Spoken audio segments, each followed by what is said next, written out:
ಒಂಟಿಕಟ್ಟೆಯ ಕಡಲಕೆರೆ ನಿಸರ್ಗಧಾಮದ ವೀರರಾಣಿ ಅಬ್ಬಕ್ಕ ಸಂಸ್ಕೃತಿ ಗ್ರಾಮದಲ್ಲಿ ನಡೆಯುವ 17ನೇ ವರ್ಷದ ಮೂಡುಬಿದ್ರೆ ಕೋಟೆ ಚೆನ್ನಯ್ಯ ಜೋಡುಕೆರೆ ಬಯಲು ಕಂಬಳವು ಇಂದು ಬೆಳಿಗ್ಗೆ ಅಲಂಕಾರು ಚರ್ಚಿನ ಧರ್ಮಗುರು reverend father Walter D'Souza, Alankaru Badagu Mahalingeshwara ದೇವಸ್ಥಾನದ ಆಡಳಿತ ಮುಖ್ಯಸ್ಥರಾದ ವೇದಮೂರ್ತಿ ಈಶ್ವರ ಭಟ್, ಪುತ್ತಿಗೆ ನೂರನಿ ಮಸೀದಿಯ ಮೌಲಾನಾ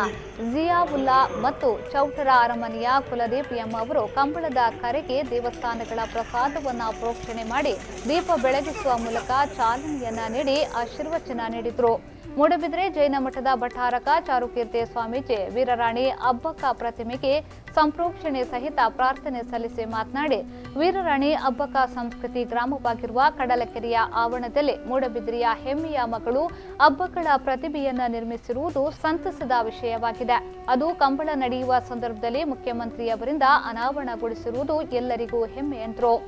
ಉದ್ಯಮಿ ಕುಂಟಾಡಿ ಸುಧೀರ್ ಹೆಗ್ಡೆ ಅವರು ಸಭಾ ಕಾರ್ಯಕ್ರಮವನ್ನು ಉದ್ಘಾಟಿಸಿದರು. ಕಂಬಳ ಸಮಿತಿಯ ಅಧ್ಯಕ್ಷ ಶಾಸಕ ಉಮಾನಾಥ್ ಕೋಟ್ಯಾನ್, ಜಿಲ್ಲಾ ಕಂಬಳ ಸಮಿತಿಯ ಕೋಶಾಧಿಕಾರಿ ಸುರೇಶ್ ಕೆ ಪೂಜಾರಿ, ಮೂಡುಬಿದ್ರೆ ಕಂಬಳ ಸಮಿತಿಯ ಪ್ರಧಾನ ಕಾರ್ಯದರ್ಶಿ ಕೆ ಗುಣಪಾಲ ಕಡಂಬ, ಮೂಡುಬಿದ್ರೆಯ ಕಂಬಳ ಸಮಿತಿಯ ಪ್ರಧಾನ ಕಾರ್ಯದರ್ಶಿ ಕೆ ಗುಣಪಾಲ ಕಡಂಬ, ಉಪಾಧ್ಯಕ್ಷರುಗಳಾದ ಸದಾನಂದ ಶೆಟ್ಟಿ ಬಿಡವಾಗಿ, Meghanath Shetty, Sudarshan M, KP Jagadish Adhikari, Bahubali Prasad, KP Sucharitha Shetty, KR Pandit, ಕಾರ್ಯದರ್ಶಿಗಳಾದ ಕೆಪಿ ಸುಚರಿತ ಶೆಟ್ಟಿ, ರಂಜಿತ್ ಪೂಜಾರಿ, ಜಾಯ್ಲಸ್ ಡಿಸೋಸಾ, ನಾಗರಾಜ್ ಪೂಜಾರಿ, ಪ್ರಸಾದ್ ಕುಮಾರ್, ಗೌರವ ಸಲಹೆಗಾರರಾದ ಕೆ ಶ್ರೀಪತಿ ಭಟ್, ಕಲ್ಲಬೆಟ್ಟು ಎಕ್ಸಲೆಂಟ್ ಕಾಲೇಜಿನ ಅಧ್ಯಕ್ಷ ಯುವರಾಜ್ ಜೈನ್, ಕಾರ್ಯದರ್ಶಿ ರಶ್ಮಿತಾ ಜೈನ್, ವಿವಿಧ ಸಂಘ ಸಂಸ್ಥೆಗಳ ಅಧ್ಯಕ್ಷರುಗಳು ಮತ್ತು ಪದಾಧಿಕಾರಿಗಳು ಈ ಸಂದರ್ಭದಲ್ಲಿ ಉಪಸ್ಥಿತರಿದ್ದರು.